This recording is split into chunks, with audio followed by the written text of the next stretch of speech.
Awak makan apa, Dek? Nasi saja, nasi kembung. Nasi kembung geprek. Kita nak makan nasi kembung geprek. Saja apa dilayan. Adik, baca doa sendiri. Lupa. Buat apa nak record? Ya.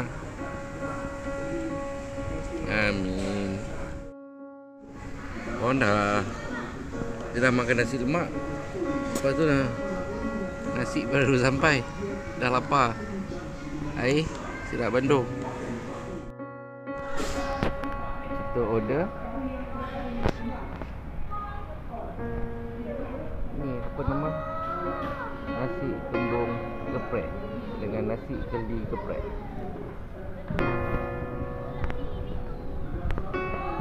Ni nak makan keli. Ni nak makan kembung. Oh, tuan super padu dia. Oh, banjir lah. Dia tuang sup semua. Ikan tak sampai lagi. Perut dah lapar. Saya minum air. Teh ais. Kau je.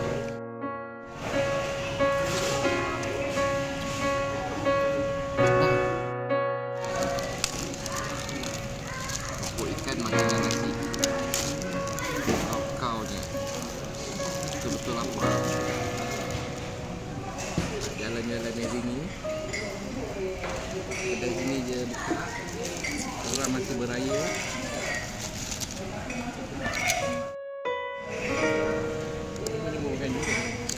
Bismillah.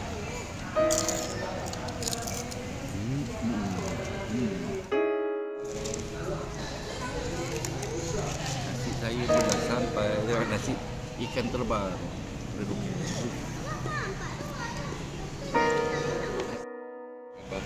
Koyak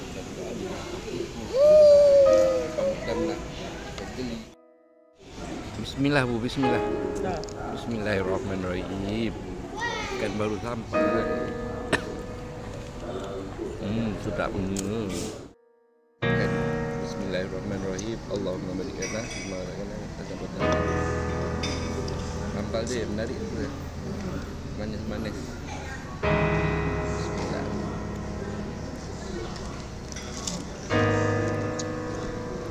Wah, terbaik.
Gak betul lah.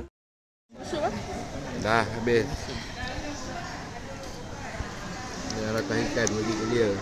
Semua habis, dah kenyang. Muka kenyang kan dah. Alhamdulillah. Terima kasih ya Allah.